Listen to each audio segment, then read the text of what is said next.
Hello everybody and welcome! In this video I will show you all controls and gestures on your headphones Sony Pulse 3D.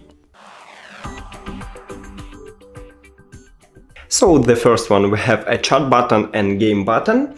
If you press a chat button, you will make the game quieter than other players, right here. If you press a game button, you will make other players quieter than the game. The second one is a monitor button.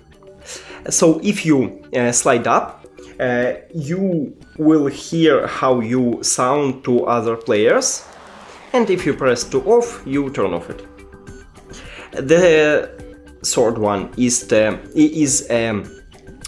volume buttons. So if you press to plus, you will increase the volume right here, and if you press to minus, you will lower the volume. The next one is to mute and mute. If you press one time, you will mute you can see it also on the gamepad. And if you press again, you will unmute yourself.